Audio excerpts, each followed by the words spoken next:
Bueno, jóvenes, espero se encuentren ustedes bien.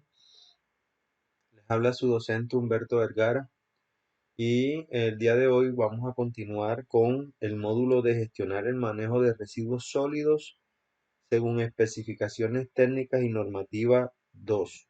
Esta es la clase número 2. Recordemos que la clase número 1 ya fue impartida de manera virtual y para tener en cuenta su asistencia, ustedes deben enviar a mi correo un taller que está dentro de el video de la clase número 1. Bien, vamos a continuar con las informaciones que debemos tener en cuenta para el desarrollo de este módulo, en especial de esta segunda clase. Esta es la segunda clase. La primera fue virtual, montada el 28 de agosto en la plataforma de YouTube. Para ver la primera clase deben buscar el link en lo que encontrarán este lo encontrarán publicado en el módulo, perdón, en el grupo de WhatsApp. También estará publicado abajo en la casilla para mensajes de este video. También voy a ver si se los pongo en una etiqueta por aquí para que si no has visto el primer video, la primera clase, vayas y lo veas. Recuerda que tienes que hacer un taller que está dentro de ese video, taller sencillo de investigación, y me lo mandas a un correo que ahí yo te indico. Entonces, para que lo tengan en cuenta aquellos que no han visto la primera clase, porque así yo les voy tomando la asistencia. Recuerde que a pesar de ser un módulo semipresencial, porque vamos a tener presencialidad, este, también se tienen en cuenta las asistencias, ¿no? Entonces, eso como primer lugar. Segundo, para tener la asistencia en la primera clase deben realizar el taller que aparece en el video de la primera clase y mandarlo al correo. Ahí tienen el correo. Entonces recuerden, esta es la segunda clase, pero la primera clase tiene un taller y ese taller lo deben enviar a el correo que están viendo ahí. Humberto R de Rafael, V de Vergara y M de Martínez @hotmail.com. Bien, esta es la segunda clase y deberá ser un examen tipo taller que para poder tener la nota recuerde que debe estar a paz y salvo en los pagos. Muchachos, no se atrasen en los pagos. Recuerden que el grupo, para que continúe, todos tienen que estar pagos. Eh, yo al final de esta clase, les voy a mandar un link, puede ser en los mensajes o se lo dejo por aquí para que puedas descargar o también por el grupo de WhatsApp para que puedas descargar el primer examen. Recuerden que ese primer examen, para que yo te monte la nota, tienes que estar paz y salvo. ¿Por qué? Porque si tú no estás paz y salvo y yo te monto la nota, pues me llaman la atención. Entonces será tipo taller porque obviamente tú lo debes imprimir en tu casa, lo vas a realizar en tu casa y me lo vas a llevar cuando vayamos a ver la tercera clase. Pues, perdón, la tercera o cuarta clase que va a ser presencial y ahí pues me vas a entregar el examen tipo taller. Entonces, para que lo tengamos en cuenta. Entonces, si tienen dudas, inquietudes, me pueden contactar por medio del grupo de WhatsApp y también me pueden contactar en los mensajes de este video, es decir, me pueden dejar el mensaje, también me pueden llamar, como ustedes bien lo deseen. Bien, eh, el día viernes 8 de septiembre tendremos visita al Parque Comercial Guacarí. Para asistir deben cumplir con los siguientes requisitos. Se debe tener al día el seguro estudiantil. Recuerden que si no tienes al día el seguro estudiantil, no vas a aparecer en lista, por ende allá no vas a poder estar.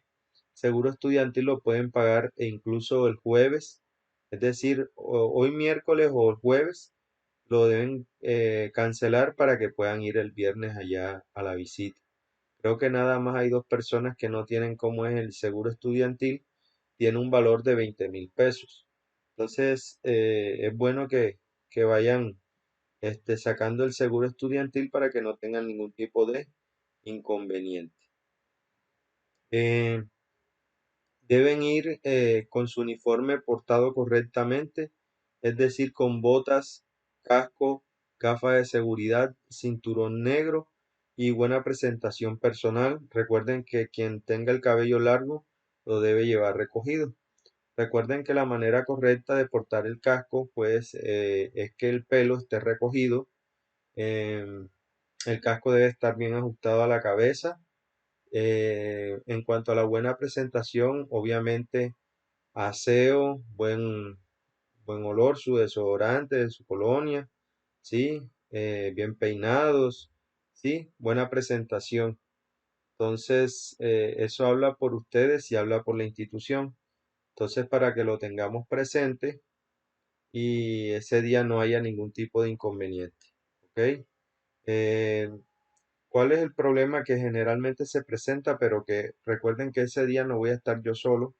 Ese día la administración va a designar una persona que nos va a acompañar y esa persona es la que va a tener potestad de que usted esté o no esté en la visita. Entonces, para que lo tenga presente. Bien, deberán estar a las 8:30 de la mañana en la entrada principal del Parque Comercial Guacarí. Entonces, la idea es que yo antes de las 8:30 voy a llegar y yo los voy a recibir en la parte principal del Guacarí, es decir, la entrada principal. Ahí nos vamos a reunir y de ahí vamos a ingresar. El tiempo que tengamos entre las 8:30 y las 9 de la mañana, que es cuando originalmente, técnicamente deberíamos arrancar, lo vamos a utilizar para, pues, dar explicaciones adicionales a lo que, pues, hemos venido trabajando. Si tienen alguna duda, alguna inquietud, inclusive existe la posibilidad de que si salimos eh, y todavía no son las 12 del mediodía, nos podamos quedar, yo pido un lugar para pues adelantar la clase y tomar ese día como un día de clases normal. Entonces así ya habremos avanzado en ese aspecto de cumplimiento de las clases. Entonces, para que lo tengan presente. Bien, comencemos viendo lo que son los residuos peligrosos, también conocido de ahora en adelante como RESPEL. Cada vez que usted escucha RESPEL, siempre eso se va a referir a residuos peligrosos, ¿sí? Son residuos o desechos que por sus características corrosivas, reactivas, explosivas, tóxicas, inflamables, infecciosas o radioactivas pueden causar riesgos, daños o efectos no deseados, directos o indirectos a la salud humana y al medio ambiente. Asimismo, se considera un residuo peligroso a los empaques, envases y embalajes que tuvieron contacto con ellos. Esto según el decreto 4741 del 2005, luego unificado en el año 2015 en el título 6 del decreto 1076. Entonces, es importante que tengamos en cuenta que los residuos peligrosos se deben manejar de manera distinta a los residuos que antes habíamos trabajado. Recuérdese que los residuos que antes habíamos trabajado eran los residuos aprovechables, no aprovechables y compostables o aprovechables, orgánicos aprovechables que sean compostables. Entonces, aquí pues ya la cosa cambia. Todo, por ejemplo, eh, empaque, envase y embalaje que es utilizado en manejo de este tipo de residuos también se considera residuo peligroso. Entonces, para poder también identificarlos, hay un código llamado CRETIP. Ese código es un acrónimo que hace referencia a las características que hacen a un residuo peligroso. Entonces, la C viene de corrosivo, la R viene de reactivo, la E viene de explosivo, la T viene de tóxico, la I de inflamable y la B de biológico. Entonces, en general, estos pictogramas que vemos aquí, pues ayudan a identificar que un residuo hace parte del código CRETIV, es decir, que es un RESPEL. RESPEL, recuerde que de ahora en más es residuo peligroso.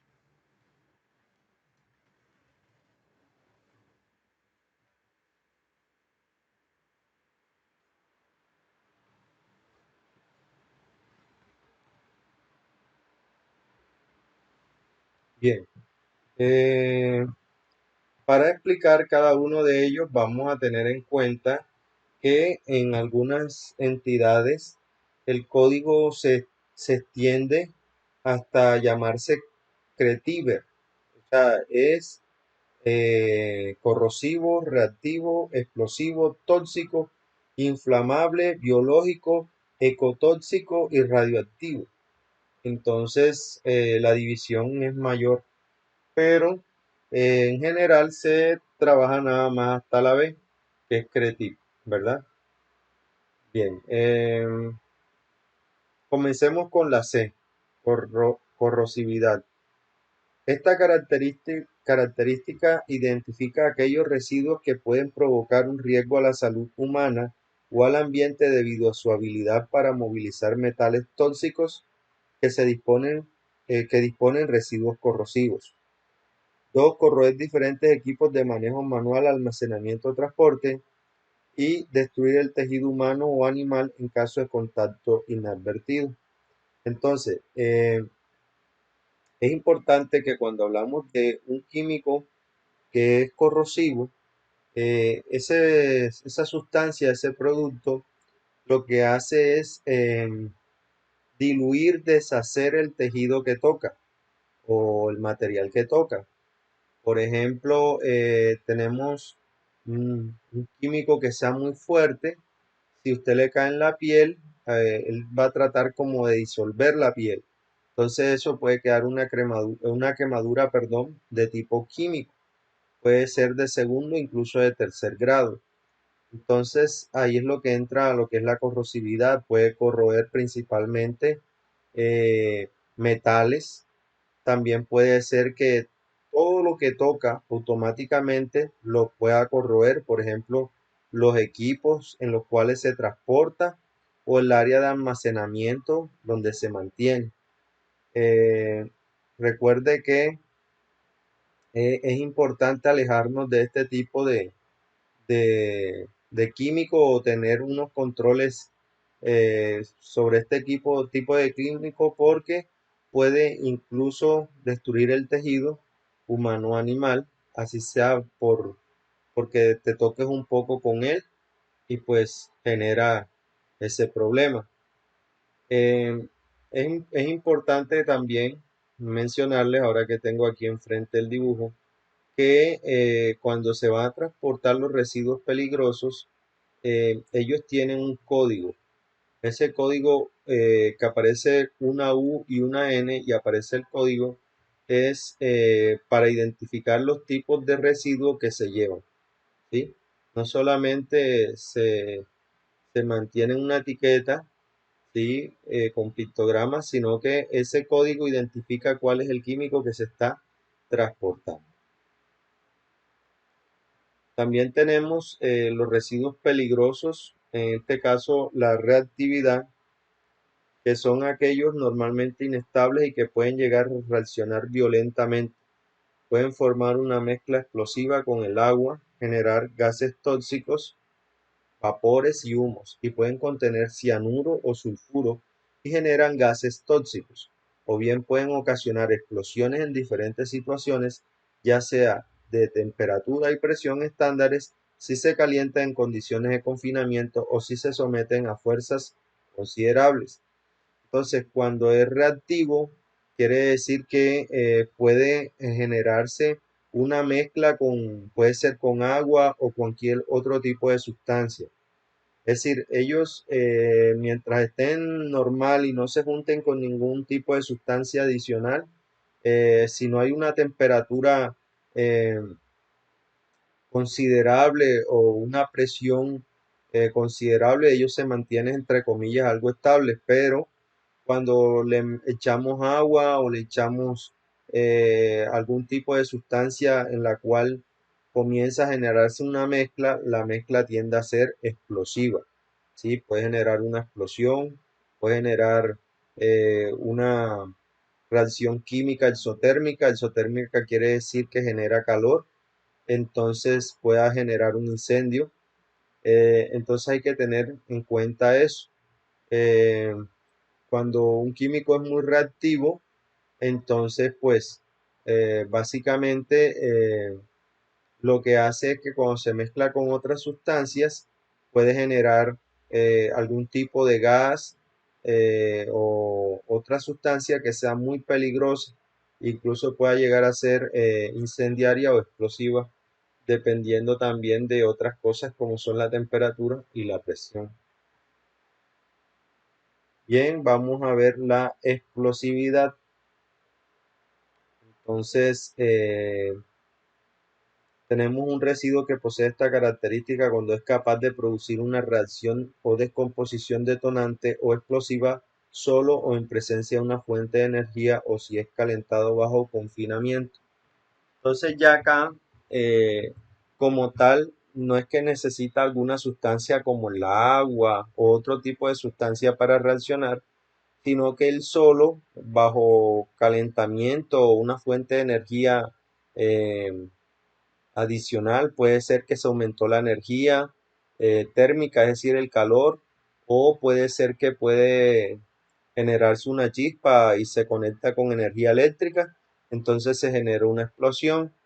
Un ejemplo de eso es la glicerina, la dinamita, ¿sí? Que si tú los activas con una carga eléctrica, pueden explotar de manera pues fuerte. Entonces es importante que tengamos en cuenta eso. La toxicidad, un residuo es tóxico si tiene el potencial de causar la muerte, lesiones graves, efectos perjudiciales para la salud del ser humano si se ingiere, se inhala o entra en contacto con la piel. Entonces, para los pictogramas, recuerden, este que está aquí es el explosivo, este es para un tóxico. Es importante tener en cuenta las vías de eh, intoxicación para productos tóxicos. Un ejemplo, el tóxico puede ingerirse, puede ser que usted se esté alimentando y tenga en las manos el producto tóxico y con eso, sin limpiárselas, toque el alimento y se lo coma así. También puede ser porque usted está trabajando en un lugar y consume los alimentos ahí mismo en presencia del producto químico. Ese producto químico se hace al alimento y ese alimento pasa pues a su sistema digestivo. También puede ser por inhalación al momento de respirar. Esta es la vía más fácil de entrada al cuerpo porque obviamente nosotros necesitamos oxígeno para vivir. También tenemos el que es a través de la piel, por la dermis, eh, o sea, se absorbe, se produce una absorción del químico y también puede llegar a niveles de que nos causen problemas o nos intoxiquen, ¿sí? También hay otras vías, pero ya pues un poco más complejas, que es la vía parenteral, que cuando la persona pues se perfora la piel, puede entrar el químico a través de las venas, arterias, capilares que tenemos en el cuerpo. Entonces, eso respecto a la toxicidad. Un ejemplo de eso básico es, por ejemplo, cuando la persona utiliza cloro, ya sea en forma de límpido, de Clorox o de otro producto que hay en el mercado, y, por ejemplo, va a limpiar el baño. Entonces comienza a echar cloro por todas partes y cierra la puerta, un ejemplo. Entonces esa persona inhala el producto químico y puede generarle una intoxicación que se va a mostrar, por ejemplo, con irritación en la garganta, los ojos se le ponen rojos y llorosos, eh, puede presentar náusea, mareo. Entonces, esto es propio de una intoxicación. También tenemos la inflamabilidad. Es un residuo desecho, un residuo desecho es inflamable cuando en presencia de una fuente de ignición puede arder bajo ciertas condiciones de presión y temperatura. Las muestras de residuos pueden tener líquidos inflamables, sólidos inflamables y gases inflamables. Entonces, recuerden que eh, el proceso de inflamabilidad necesita una fuente de ignición, es decir, una fuente de calor que haga que la sustancia llegue a su punto de ignición, es decir, el punto donde se comienza a quemar, comienza a arder. Entonces, también hay que tener en cuenta eso. Por ejemplo, puede ser eh, un la gasolina, ¿sí? Productos que son inflamables, que se pueden inflamar bajo cierta temperatura, ¿sí?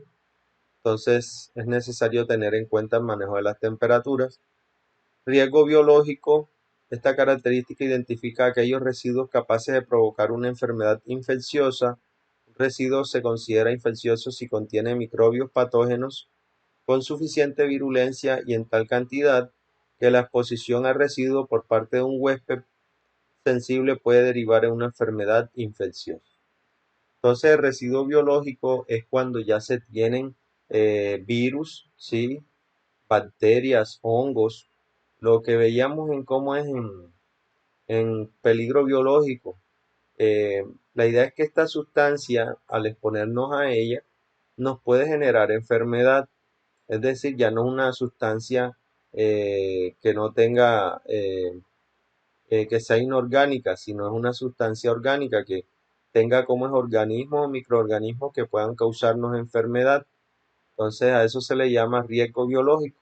Un ejemplo de eso es si cargamos algún tipo de sustancia o algún tipo de material que tenga, por ejemplo, sangre, que tenga materia, que tenga, por ejemplo, fluido seminal, semen, fluido vaginal, que contenga, por ejemplo, leche materna, ¿sí? Que ahí pueden ir algunos patógenos que nos pueden generar enfermedad. Un ejemplo de una enfermedad puede ser la hepatitis, que también pueden generarnos, por ejemplo, si hay virus de VIH, nos puede generar SIDA. Y así, un ejemplo del riesgo biológico más común que estamos viendo actualmente es pues el conocido como virus del SARS-CoV-2 que genera la enfermedad de COVID-19. Y aquí pues la explicación no está de más. Recuerden que el virus se llama SARS-CoV-2 y la enfermedad es COVID-19. ¿Ok? Entonces el virus no se llama COVID, se llama SARS-CoV-2, pero que la enfermedad que se desarrolla en el cuerpo sí se llama COVID-19. También tenemos lo que es la reactividad. Un residuo presenta esta característica si una muestra representativa del mismo emite espontáneamente radiaciones a un nivel mayor que el de base. Radiación significa la emisión de alguno de estos elementos, por ejemplo, los neutrones alfa, los beta, gamma, rayos X y electrones de alta energía, protones u otras partículas atómicas, exceptuando ondas de sonido o de radio y de luz visible infrarroja o ultravioleta. Entonces, lo que pasa es, en este caso, es que hay algunos residuos que emiten unos niveles de energía que pueden causarnos daño. Entonces, dependiendo del tipo de residuo, pues se deben contener en ciertos tipos de almacenamientos. Por ejemplo, para que la radiación eh, beta, la radiación alfa que se esté generando no pase alrededor, se puede utilizar desde hojas de papel, láminas de aluminio hasta placas de plomo para poder contener esa radiación. Eh, Ya la radiación más poderosa se podría bloquear con agua. Entonces, los recipientes en los cuales se van a almacenar este tipo de residuos tienen que tener ciertas capas para poderlos contener. Bien, ahora vamos a ver los programas de postconsumo. Eh, Este programa de postconsumo es cuando nosotros tenemos residuos que inicialmente no eran peligrosos, pero, o sea, sí, siempre fueron peligrosos, pero que cuando nosotros ya trabajamos con ellos, pues necesitamos, eh, abro comillas, deshacernos de ellos, es decir, buscarle solución a dónde los vamos a disponer. Entonces, para eso, aquí le tengo algunos ejemplos de ese tipo de residuos. Un ejemplo de eso puede ser si nosotros utilizamos plaguicidas, ¿sí? Entonces, los contenedores de esos plaguicidas todavía siguen conteniendo algo de ese tipo de residuo. Entonces, nosotros tenemos que disponer de ellos, ¿vale? Para eso, se necesita una empresa que esté certificada que pueda hacer la disposición final de este tipo de material. Recuerden que obviamente para poderle entregar esos materiales y eso, hay que hacer unas cancelaciones, a no ser pues que se lleguen a pactos con ellos, dado de que existe la posibilidad de que pueda resultar beneficioso tanto para la empresa como para quien lo recibe. También, por ejemplo, tenemos residuos de medicamentos vencidos, ¿verdad? Cuando los medicamentos se vencen, también pueden ser perjudiciales para la salud. Entonces, eso es un residuo que inicialmente no era peligroso, pero que después, cuando ya pasa el tiempo y se vence, son unos residuos que necesitan programa de postconsumo, es decir, cuando ya fueron consumidos o cuando ya no se van a consumir, dónde tienen que ir. También tenemos las pilas, ¿sí? Las baterías, que aquí es cuando les digo de que existe la posibilidad de que quien lo recibe pueda hacer uso de partes que sirvan de ese tipo de equipos o materiales, o ya ellos disponen, hacen la disposición final de ellos. Tienen que tener eso ya cuadrado con las empresas que lo vayan a recibir. Eh, una buena pregunta que le podríamos hacer a las personas de Guacarí es cómo hacen o qué programas por consumo tienen y cuáles son las empresas con las que ellos trabajan para la disposición final de este tipo de residuos. También tenemos, por ejemplo, aquí las llantas, ¿sí? ¿Qué es lo que se hace después con las llantas que quedan? También tenemos, por ejemplo, las bombillas. Recuerden que hay bombillas que son de hasta de luz amarilla hasta luz eh, que utiliza luz blanca, ¿sí? O también se utilizan LEDs. Entonces, para ver dónde es que se va a ubicar eso. ¿Por qué? Porque si no estoy mal, algunas son de argón y pues obviamente eso es un gas. Entonces existe la posibilidad de que eso sea dispuesto de una manera especial y necesita un programa post-consumo. También tenemos, por ejemplo, los residuos de computadores y los periféricos. Los periféricos es todo aquello que se añade a la función principal del computador. Un ejemplo, una cámara es un periférico, como es un mouse es un periférico y así. Entonces, ¿qué disposición final se hacen de ese tipo de residuos? Que quizás tengan algunos productos químicos que sean especiales y que hay que tenerlos en cuenta, ¿sí? Que no se puede estar botando por ahí. Bien, el decreto 1076, decreto único reglamentario del sector medio ambiente y también del sector medio ambiente y desarrollo sostenible, así se llama. El decreto 1076 es el decreto único reglamentario del medio ambiente o del sector medio ambiente o del sector ambiental y desarrollo sostenible. Ese decreto tiene algunos apartes que a continuación yo les voy a explicar. Entonces, eh,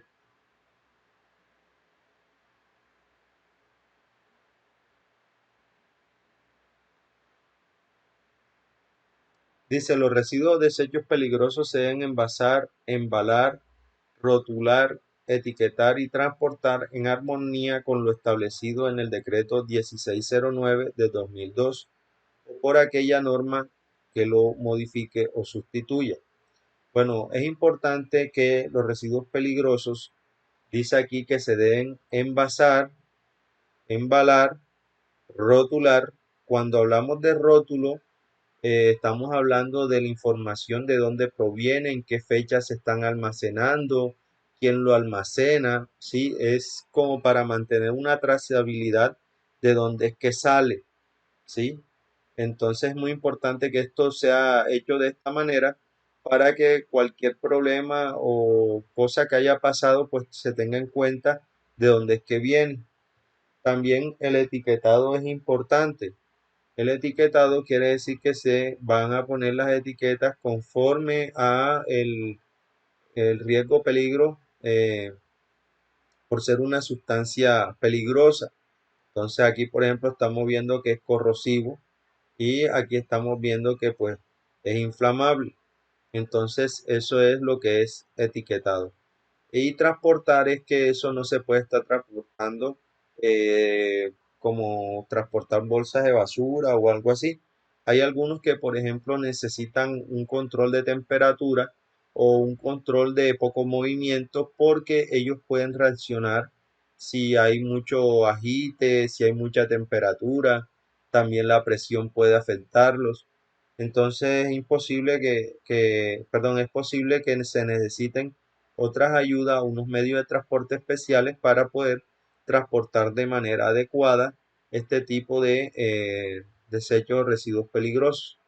Recuerden que el decreto 1076, decreto único reglamentario del sector medio ambiente y desarrollo sostenible, nos habla de, así en ese orden, envasar, embalar, rotular, etiquetar y transportar.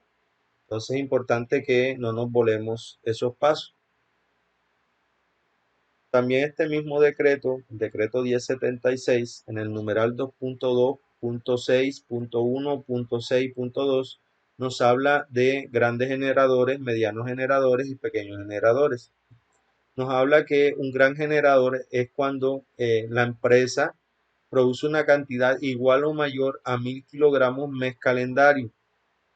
Entonces, por ejemplo, en el mes de enero, mi empresa pues generó 1000 kilogramos, por ejemplo, de un residuo que sea peligroso, que sea corrosivo, que sea tóxico, etcétera. Entonces a eso se le llama gran generador. Mediano generador es cuando la cantidad que produce mi empresa es igual o mayor a 100 kilogramos mes y menor a 1000 kilogramos mes calendario. Es decir, que yo puede ser que en el mes de febrero yo produje entre 100 y menos de 1000 kilogramos de cierto producto que también es considerado un RESPEL y entonces ahí me llaman mediano generador y pequeño generador cuando la cantidad es igual o mayor a 10 kilogramos mes y menor a 100 kilogramos mes calendario.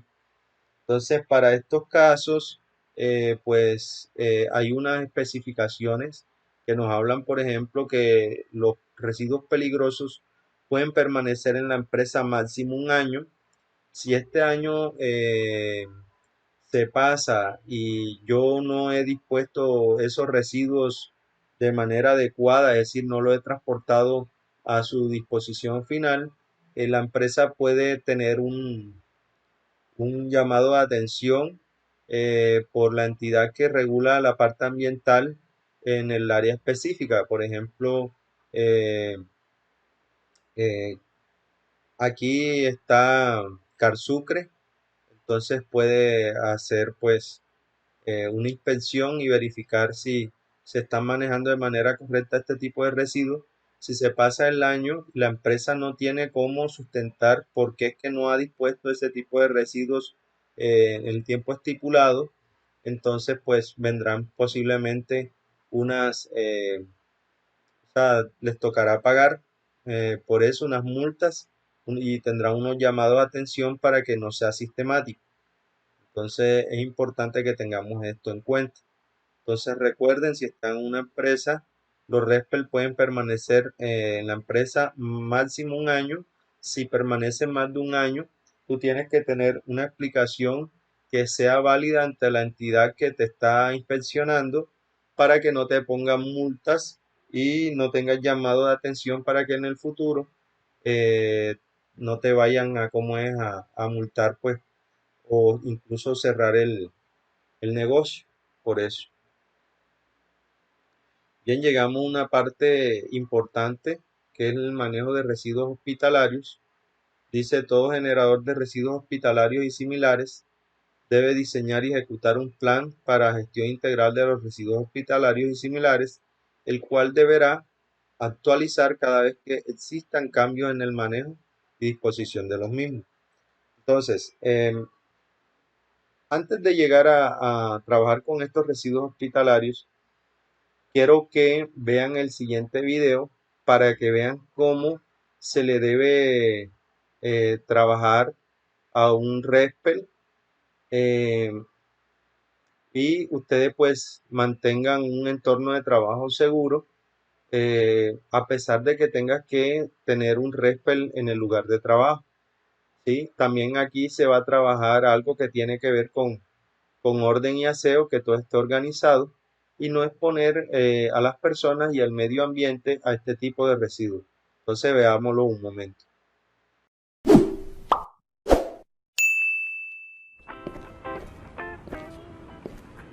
Oiga, frenando, que es este desorden y estoy durmiendo. Ay, no me chancleté, que me inundo. ¿Qué hubo, Candelito? Es que me puse a leer esta noticia y me quedé dormido. Muestre a ver. Uy, esto es importantísimo. Decreto prevenir desechos peligrosos, manejo, generador, centros de acopio, obligaciones, prohibido, capa de ozono, sanciones. No, Candelo, barájemela más despacio. Este decreto lo que busca es prevenir y minimizar la generación de residuos peligrosos para proteger la salud humana, el ambiente y la capa de ozono. Hasta que por fin pusieron orden. Pero se ve complicadísimo. Es muy fácil. Lo que tenemos que hacer es planear muy bien. No, Candelo, yo soy legal y muy honrado. Nada de eso. El plan es para saber qué hay que hacer con los residuos peligrosos. Un plan de gestión que llaman. Pero antes hay que saber qué es un plan y a qué se le llama residuo peligroso. Así es, Candelito. Todas las personas que integran el sector productivo y los actores que en él intervienen tienen la responsabilidad de formular, implementar y ejecutar un plan de gestión integral de residuos peligrosos, RESPEL. En él se establecen los pasos detallados en tiempo y recursos para desarrollar las acciones encaminadas a lograr una gestión integral frente al manejo adecuado de los residuos peligrosos producidos en una empresa o establecimiento, desde su generación hasta la disposición final. Las estrategias de nuestro plan deben enfocarse en prevenir la generación de los residuos o desechos peligrosos y reducirlos en cantidad y peligrosidad. Además, promover el manejo ambientalmente adecuado de los que se generen con el fin de minimizar los riesgos sobre la salud humana y el ambiente, contribuyendo al desarrollo sostenible. Un residuo o desecho peligroso es todo aquel residuo o desecho que por sus características corrosivas, explosivas, tóxicas, inflamables, infecciosas o radiactivas pueden causar riesgos o daños a la salud humana y el ambiente. También se considera residuo o desecho peligroso los envases, empaques y embalajes que hayan estado en contacto con ellos y las demás definidas en el anexo 1, 2 y 3 del decreto 1076 de 2015. Pues manos a la obra. Ahora hay que clasificar y separar los residuos peligrosos. No los mezclen. No mezcle los residuos peligrosos o contaminantes con los reutilizables ni los orgánicos. Si puede reciclar, pues hágalo. Ahora hay que envasarlos, etiquetarlos y marcar todos los residuos peligrosos que habíamos separado. ¿Listo el pollo? Ahora hay que tener limpio y aireado el cuarto del almacenamiento temporal. ¡Ja! Cuando usted iba yo ya venía. Se lo tengo rechinante de limpieza. Vamos a revisar las medidas de contingencia. ¿De qué? De contingencia. Son todas las medidas de control por si algo sale mal, se sale de su sitio, hay un derrame o sucede algún accidente. Para eso hay que construir un dique de contención. Y use el kit antiderrames, porque la seguridad es muy importante. Hay que tener buenas prácticas. Ahora verifiquemos en una lista si hicimos todo. Check, check, check. Está todo para la entrega al gestor con licencia ambiental. Si yo no estoy cuando venga el transportador, acuérdese de pedir un documento que diga qué tipo de residuos entregamos y la cantidad de desechos peligrosos. Tú tranqui, Candelito, que yo me recuerdo. Porque sin ese papel no podemos pedirle al gestor el certificado final. Para tener el registro y ser legal, hay que entrar a internet y registrar todos los residuos peligrosos en la página web www.corpoboyacá.gov.co. Así se evitan sanciones. Acuérdese que está prohibido quemar plaguicidas, medicamentos vencidos, baterías viejas, químicos o cualquier residuo. Mantenga el ambiente limpio, no los vaya a enterrar o a botar, ni en las quebradas, ni a los ríos, ni al frente de la casa. Y eso también lo tienen que hacer los doctores, ingenieros, estilistas y tatuadores. Todos los que generen residuos peligrosos. Esto no es un juego, así que ahórrese la plata de la multa y hasta la ida a la cárcel. Oiga, haga bien la vuelta a los residuos peligrosos, no se amugre.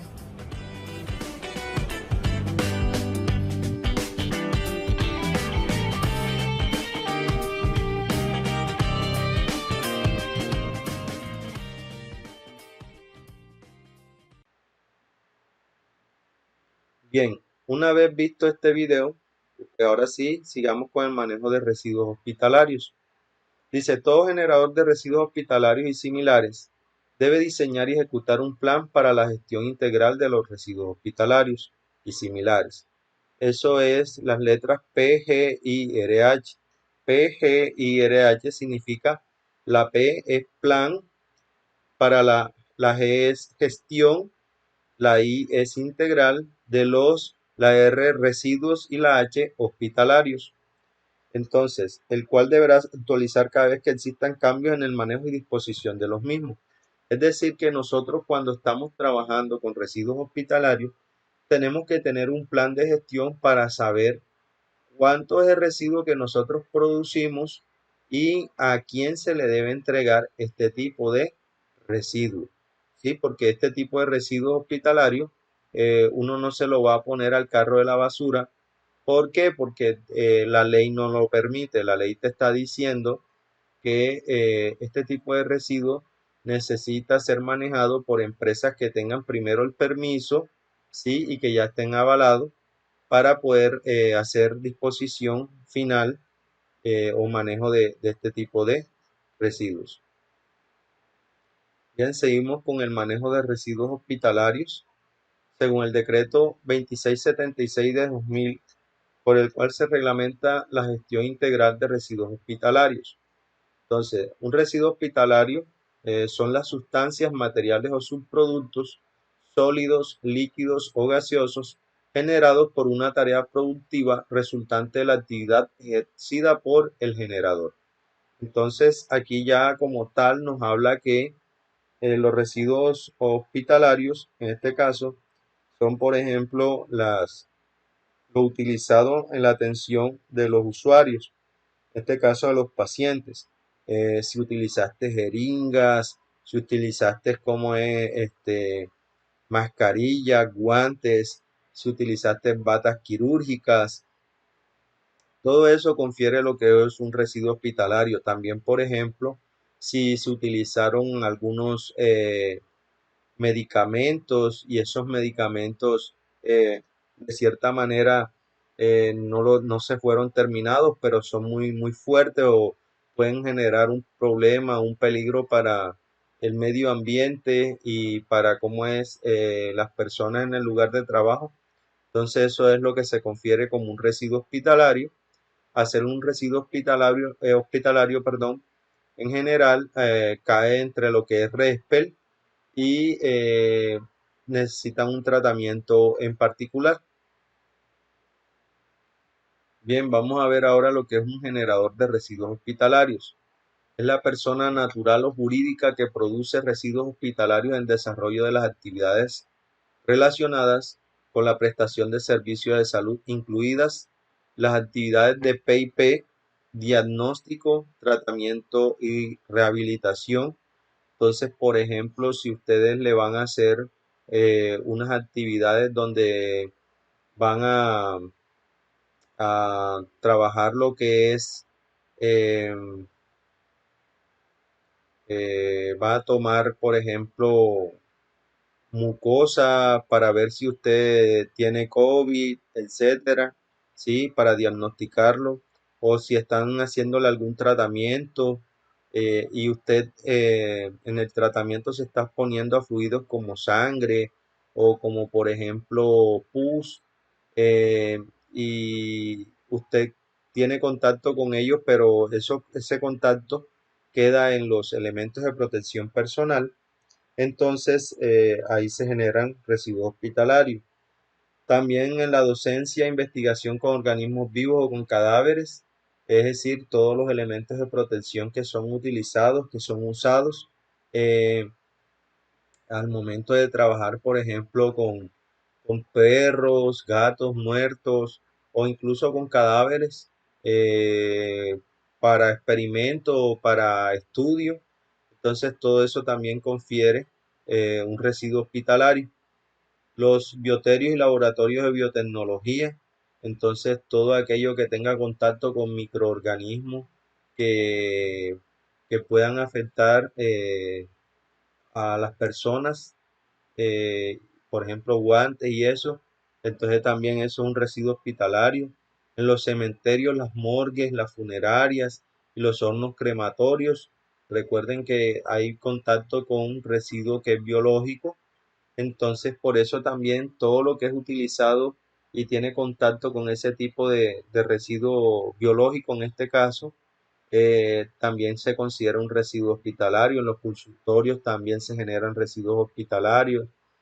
En las farmacias, si por ejemplo tiene inyectología, en los centros de pigmentación y tatuajes, también con más razón, porque ustedes saben, algunos de ustedes quizás también tienen tatuajes, que cuando se realizan tatuajes, pues la persona que lo realiza también se expone a riesgo biológico, principalmente por exposición a sangre.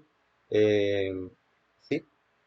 En las farmacias también pueden ser los residuos de medicamentos vencidos, los laboratorios veterinarios, donde obviamente se va a trabajar con eh, la fauna, principalmente pues animales, lo más conocido o que nosotros tenemos cercanía son las veterinarias donde se trabajan principalmente con animales como perros y gatos, y los centros de zoonosis o zoológicos donde se trabajan también con animales o de varias especies, que todo aquel residuo que quede donde ellos se expongan a fluidos de ellos pueda ser considerado como un residuo hospitalario. También puede ser las medicinas que se utilizan, que ya fueron utilizadas, están vencidas. Bien, los residuos hospitalarios en general se van a dividir en residuos no peligrosos y en residuos peligrosos. Los residuos no peligrosos se dividen en biodegradables, reciclables, inertes, ordinarios o comunes. Es decir, los residuos peligrosos ya nosotros lo hemos trabajado. Recuerden que los no peligrosos pueden ser aquellos residuos que pueden ser aprovechables y otros que pueden ser no aprovechables. Aquí no me voy a centrar mucho, me voy a centrar en los residuos peligrosos, porque es lo que más nos compete porque estamos hablando de RESPEL. Entonces, entre los residuos peligrosos tenemos, por ejemplo, los infecciosos de riesgo biológico, donde tenemos 4 clasificaciones. Tenemos los biosanitarios, tenemos los anatomopatológicos, tenemos los cortopunzantes y tenemos los residuos de animales. En el caso de los químicos, los residuos peligrosos hospitalarios, tenemos los fármacos, los citotóxicos, los metales pesados, los reactivos, los contenedores presurizados y los aceites usados. Y también tenemos los reactivos. Entonces, a continuación vamos a ver cada uno de ellos para que lo tengamos en cuenta.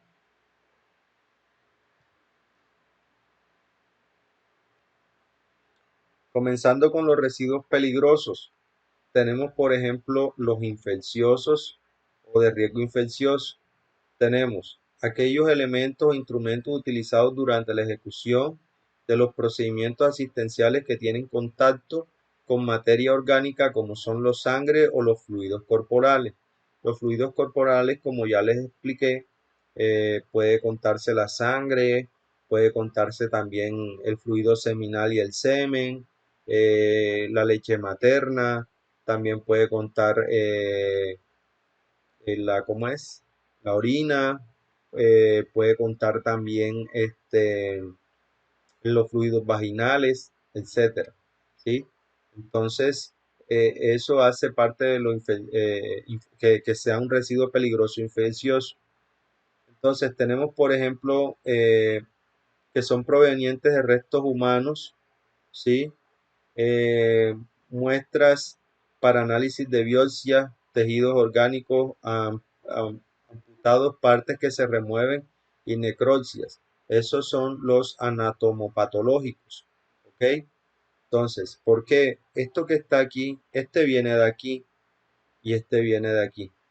Entonces, por ejemplo, si a alguien le toman una biopsia es algo de tejido para ver si la persona, por ejemplo, tiene células cancerígenas.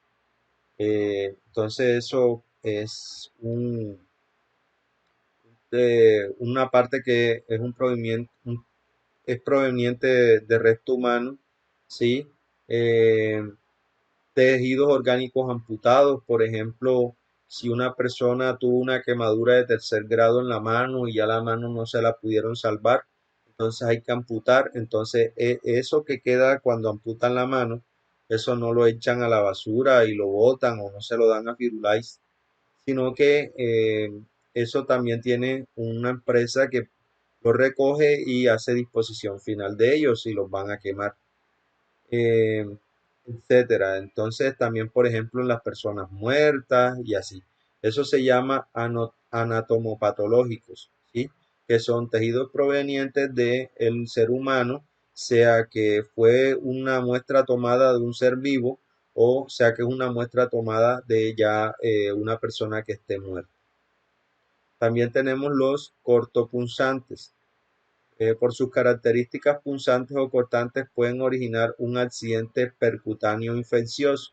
Entonces, entre ellas tenemos, por ejemplo, las lancetas, tenemos como es las jeringas, ¿sí? Es decir, aquello que puede hacer penetración en el cuerpo humano y puede causar una infección ya que ha estado en contacto con los pacientes.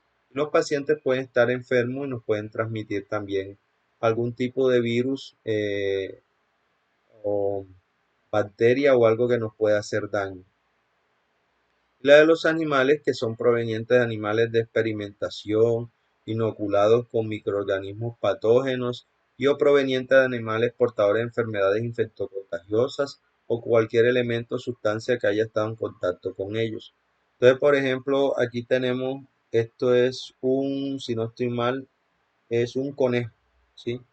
Entonces el conejo lo abrieron para verificar cómo era que tenía las partes por dentro, hacerle un estudio real de cómo son los animales, cómo se verían, por ejemplo, unos intestinos, etcétera, etcétera. También a este tipo de animales puede ser que lo estén inoculando con algún tipo eh, de virus o bacteria para ver cómo reaccionan, o la idea es experimentar con ellos, y ya cuando pues ya no tienen más para experimentar, pues lo utilizan de investigación de este modo para ver cómo quedaron por dentro y así. Entonces esos residuos también son infecciosos. Entonces por eso tienen que tener una disposición final, dado que es un residuo peligroso. eh, entonces es importante no estar exponiéndonos a ese tipo de residuos y dejarlos guardados mucho tiempo, sino que tengan una disposición final donde los cremen, si es necesario, los quemen, y ya no es necesario estar pensando que el virus que ellos tenían o algo se pueda dispersar.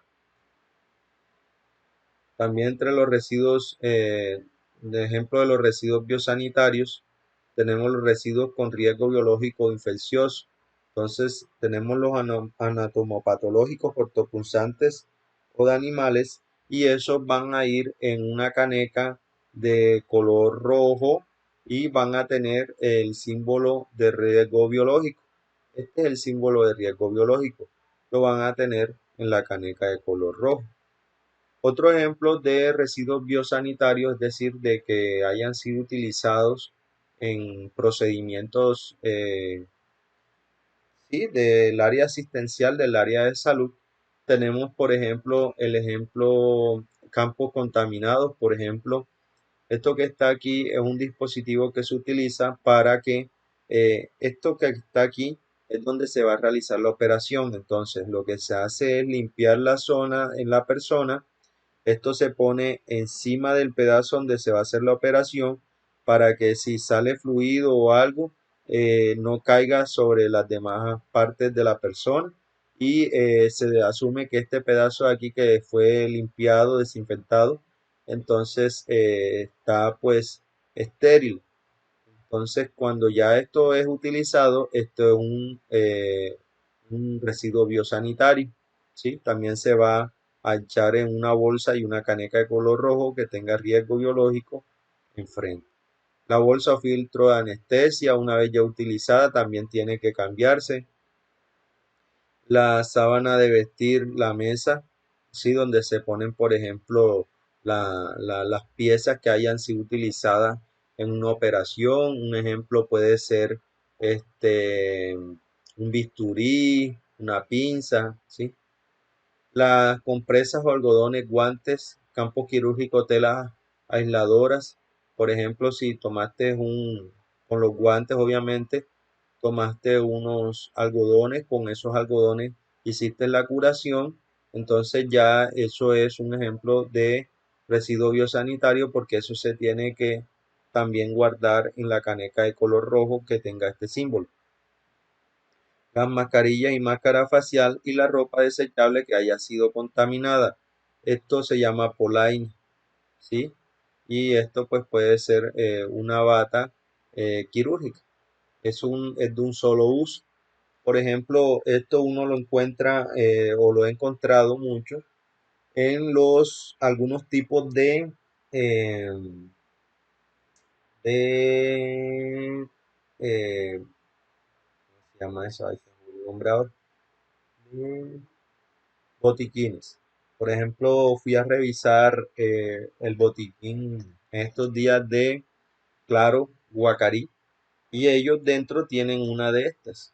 Entonces, en caso de que, por ejemplo, les toque atender a una persona que está con una cortadura o está sangrando de manera abundante, ellos tienen que utilizar esto más los guantes, más las mascarillas, para evitar pues que exponerse a la sangre. Y una vez utilizado, ellos tienen que quitárselo de una manera que no se vayan a contaminar, y buscar una bolsa de color rojo para ingresarlo. Bien, vamos a los residuos peligrosos en la parte química. Estamos en residuos hospitalarios. Entre ellos vamos a tener los fármacos, los citotóxicos, los metales pesados, los reactivos, los contenedores presurizados y los aceites usados. Entonces, por ejemplo, en los fármacos, pues los fármacos parcialmente consumidos, vencidos y o deteriorados. Por ejemplo, si usamos un fármaco y sobró algo del fármaco, entonces no vamos a salir con el cuento de que como sobró, entonces le vamos a poner al otro paciente. ¿Sí? Es decir, vamos a ponerle una parte a este paciente y una parte al otro paciente. Entonces eso no es permitido. Así pues, lo que ya sobró, eso pues también se considera un residuo peligroso, en este caso de tipo químico. También tenemos los citotóxicos, que son excedentes de fármacos provenientes de tratamientos oncológicos y los elementos utilizados en su aplicación. Entonces, esto pues el grado de toxicidad es mayor o se considera mayor y por eso también necesitan tener o considerarse un residuo peligroso.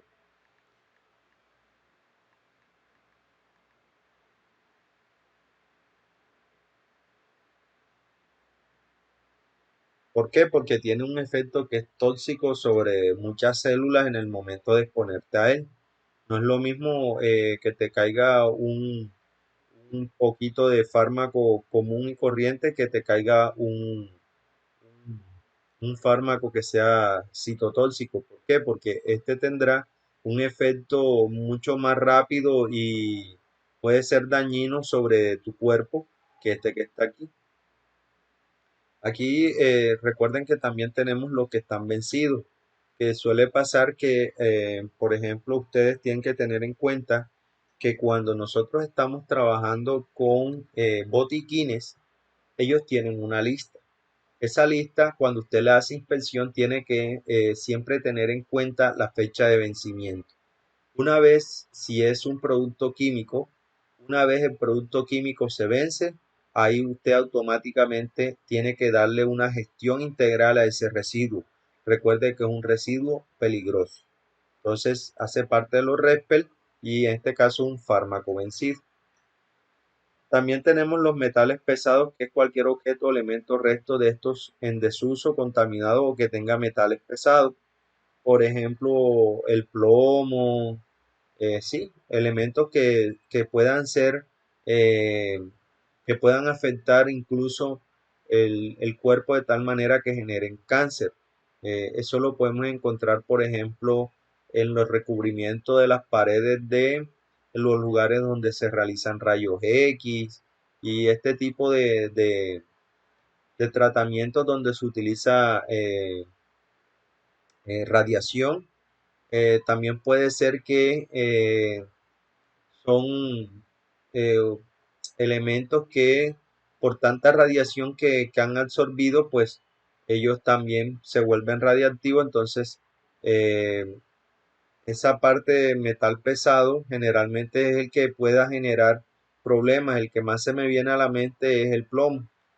Los reactivos son aquellos que en condiciones normales al mezclarse o entrar en contacto con otros elementos generan gases, vapores, humos tóxicos, explosión o reaccionan térmicamente.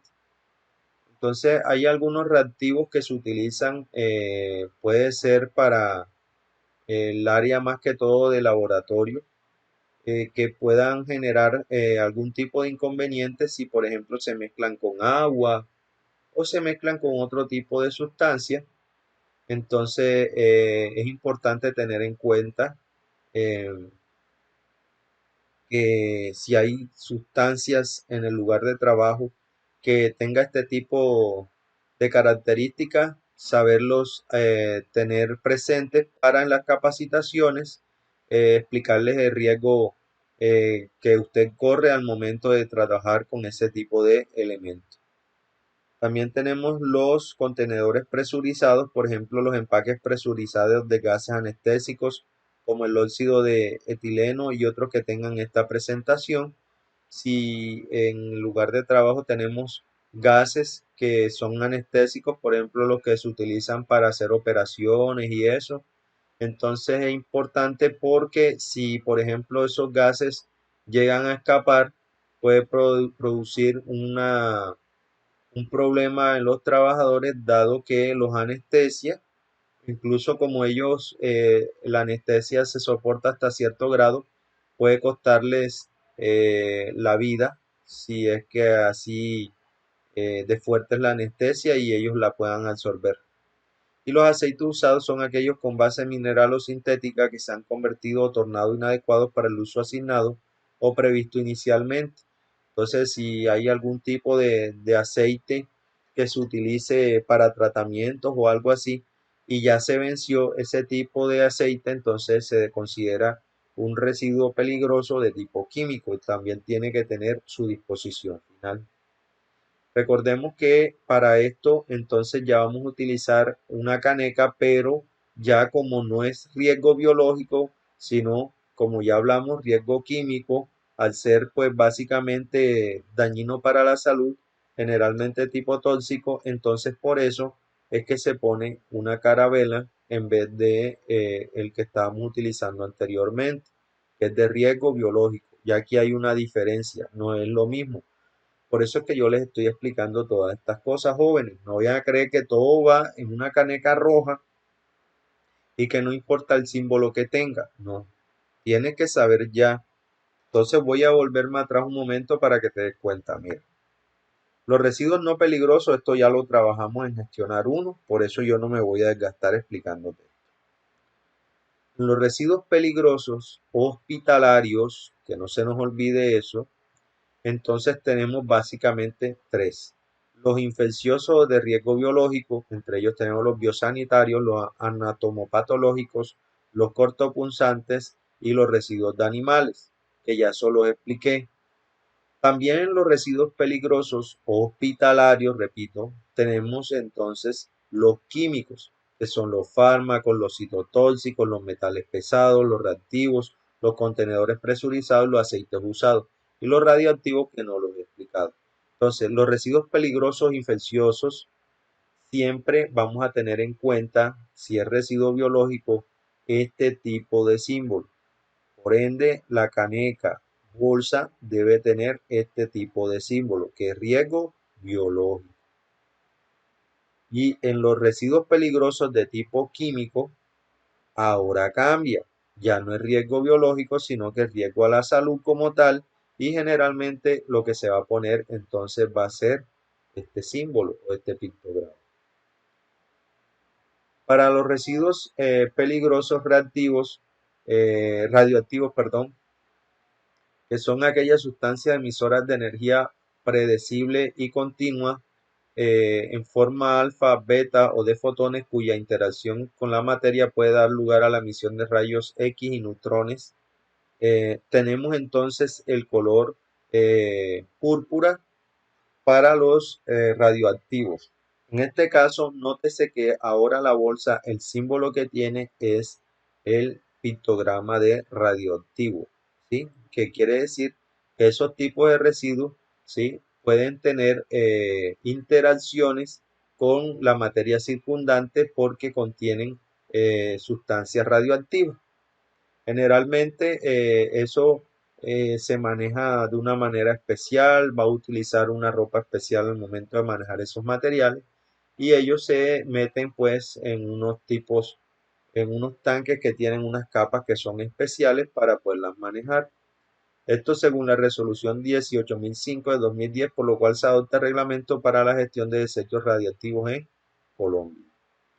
Entonces, muchachos, para que tengamos más presente los tipos de residuos hospitalarios y los riesgos que nosotros corremos o que pueden correr también aquellas personas que eh, trabajan esta parte de la salud, del área de la salud, entonces yo les voy a favorecer el siguiente video, ¿sí? Vean el video y les voy a pedir que en los comentarios me escriban cuál es la parte del video que más le llamó la atención, ¿sí? Una sola, no varias. Escríbanme cuál es la parte del video que más le llamó la atención.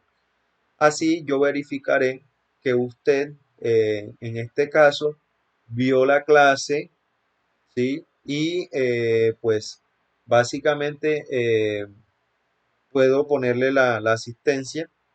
¿Por qué? Porque es que yo quiero que se concienticen de varias cosas. Mira. Sé que el módulo es semipresencial. Nosotros vamos a tener presencialidad. Por ejemplo, la visita empresarial a Guacarí es algo que es presencial. ¿Ven? Este, también que tienen que cancelar el módulo. ¿Por qué? Porque si ustedes no cancelan el módulo, entonces para el próximo módulo que sigue, que ya es el penúltimo, porque el próximo módulo que sigue se llama implementar uno. En ese implementar uno, posiblemente si ustedes no se ponen al día y no cancelan, entonces ya yo no les daré clase. Puede ser que ustedes se han asignado otros horarios, etcétera. Entonces el grupo se va a desarmar. Entonces la evidencia como tal es, primero, que ustedes muestren que están viendo las clases, que nosotros cumplamos con los horarios o con los trabajos que tengamos que presentar, que eso hace parte del trabajo que estamos haciendo y pues canceles el módulo. Si no, pues lastimosamente va a pasar eso. Y yo no quiero que pase eso porque pues la idea es terminar junto a ustedes la formación. Recuerden que después de implementar uno viene implementar dos. Y en implementar dos puede ser que hagamos, como ya no podemos hacer ¿cómo es? Un simulacro de evacuación, lo que hagamos será, por ejemplo, un seminario de evacuación y rescate, ¿sí? Que lo podemos hacer, puede ser con la Cruz Roja o con otra empresa. Eso está por verse porque tengo que ver el número de estudiantes que cabría para ese momento.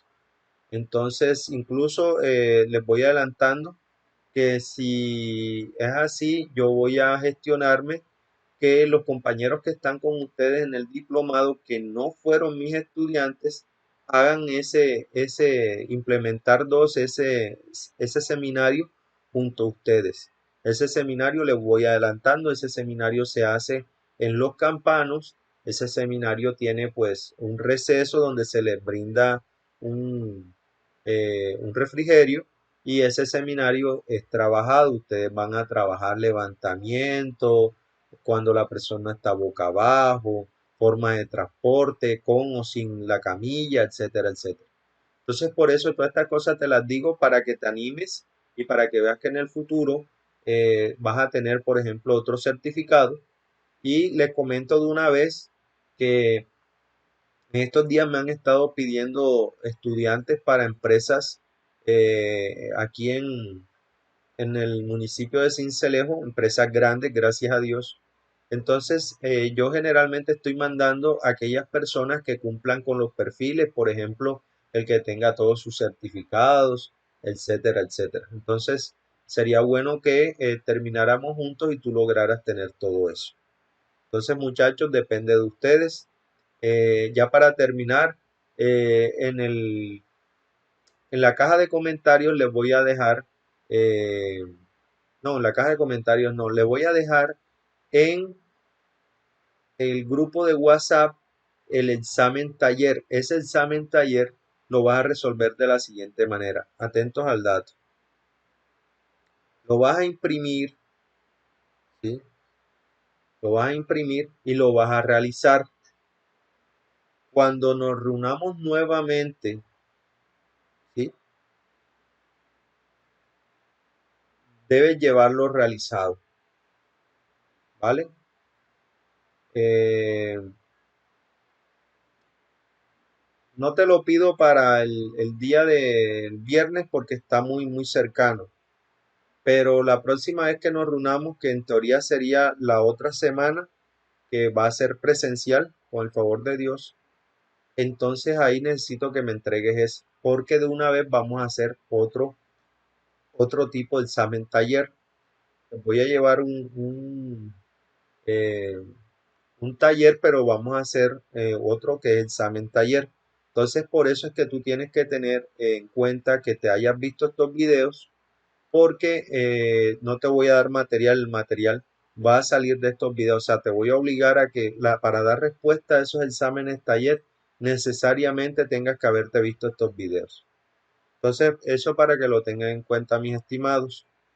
Si tienen alguna duda, alguna inquietud, se pueden comunicar conmigo a través del WhatsApp o pueden llamarme.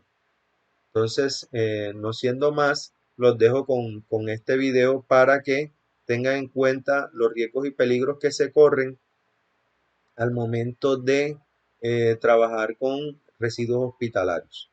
Muchachos, que estén muy bien.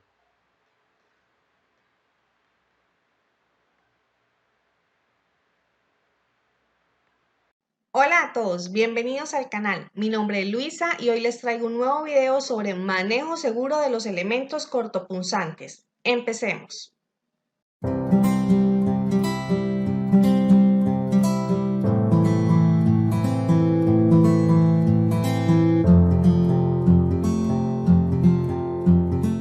Para realizar el manejo seguro de los elementos cortopunzantes nos vamos a basar por las directrices emitidas en el Decreto 2676 del 2000, por el cual se reglamenta la gestión integral de los residuos hospitalarios y similares, la Resolución 1164 del 2002, por la cual se adopta el Manual de Procedimientos para la Gestión Integral de los Residuos, y por el Decreto 351 del 2014, por el cual se reglamenta la gestión integral de los residuos generados en la atención en salud y otras actividades.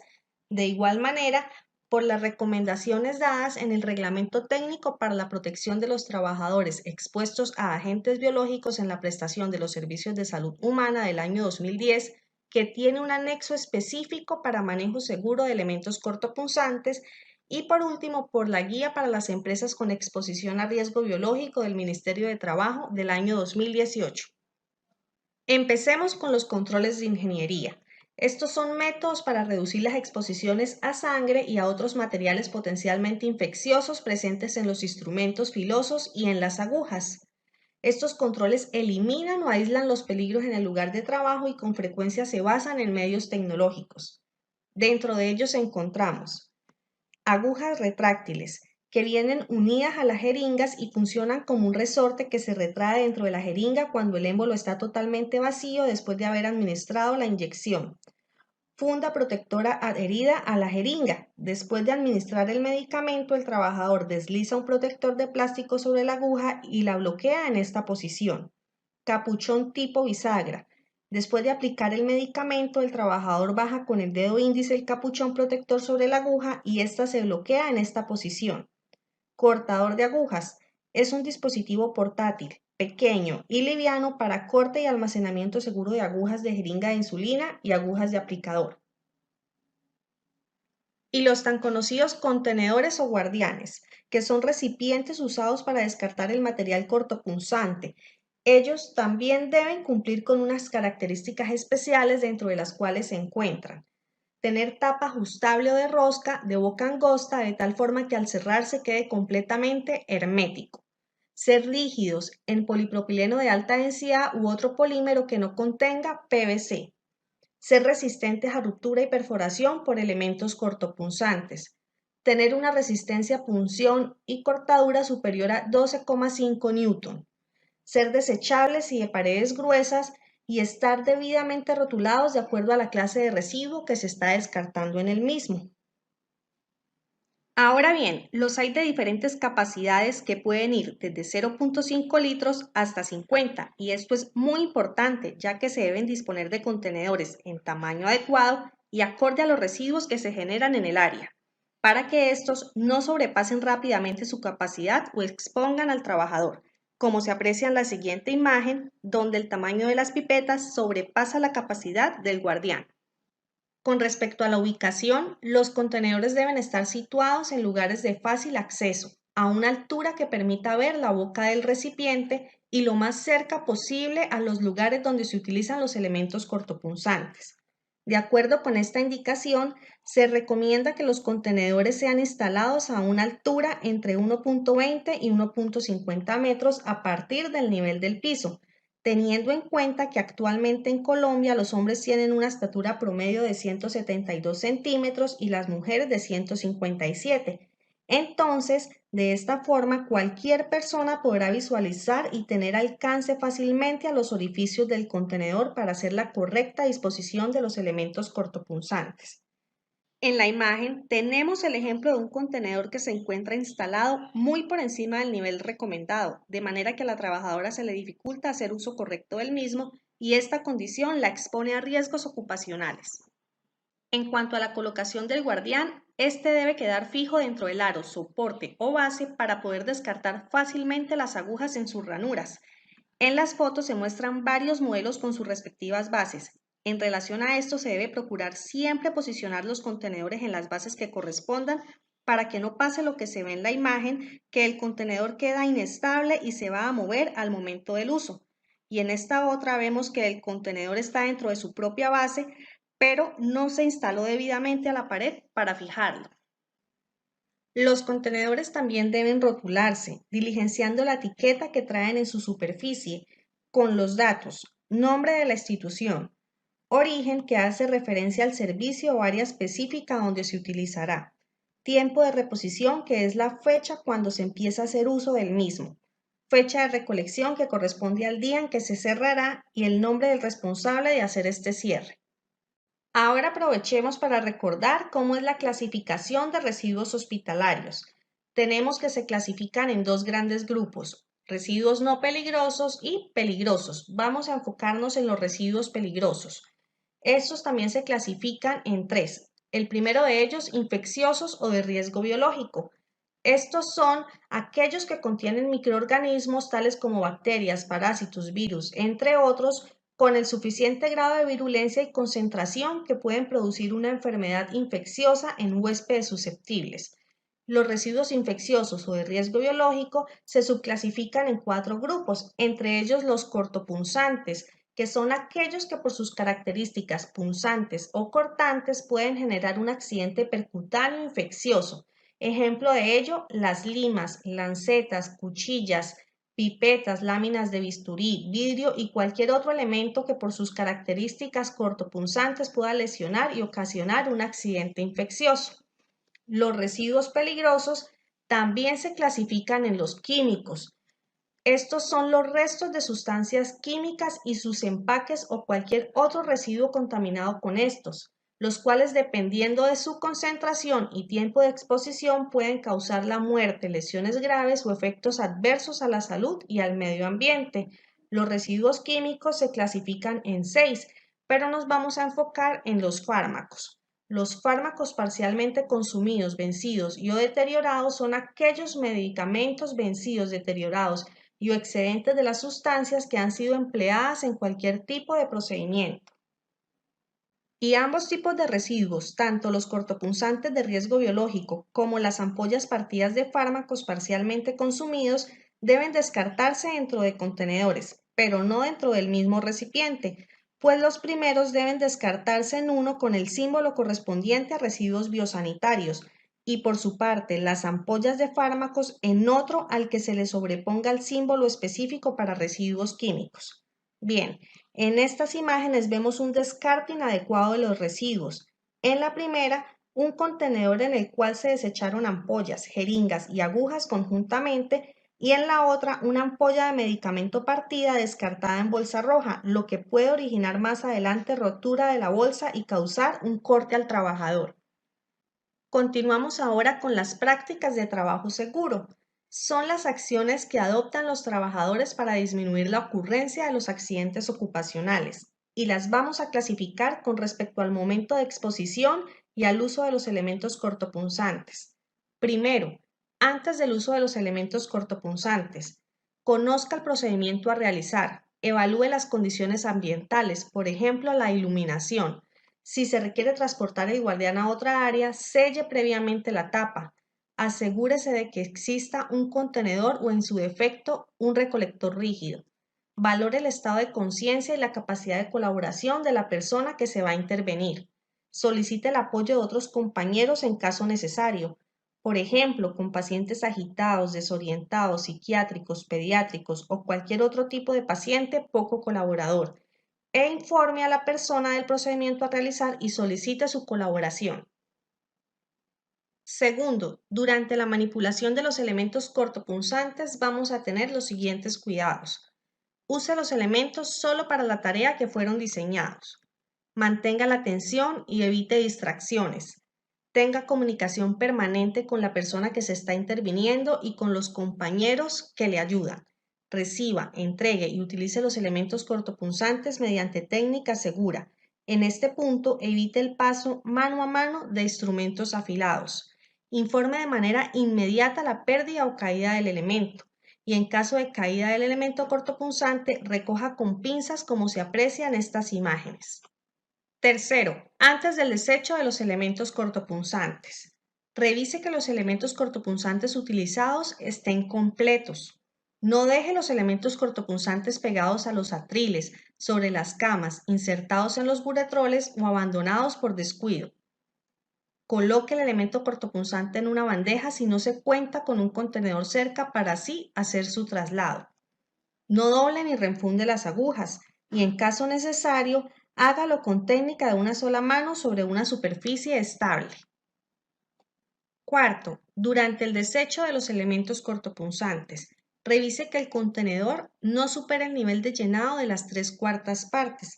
Para ello, hay que tener en cuenta que todos los recipientes, independientemente de la marca comercial, traen una línea que señaliza el nivel máximo de llenado.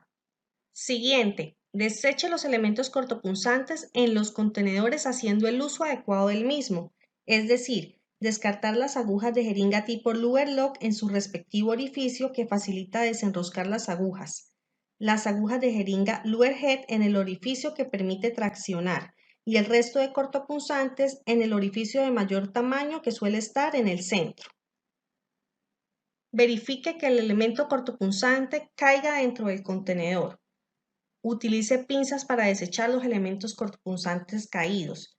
Y recuerda que las fundas deben descartarse en el recipiente correspondiente dependiendo de si están o no contaminadas. Quinto, después del desecho de los elementos cortopunzantes. Cambie y deseche el contenedor cuando llegue a su nivel de llenado, es decir, las 3/4 partes de su capacidad o se cumpla el tiempo de reposición. Aquí aclaro que ninguna norma o guía establece cuál es el tiempo de reposición, por lo que cada institución o entidad debe definirlo en sus protocolos de acuerdo a la cantidad de residuos que se generan. Ahora, tape y selle el contenedor. Diligencia el rótulo, llenando los espacios correspondientes a fecha de recolección y responsable. No intente volver a abrir el contenedor o desocuparlo. Evite la caída del mismo.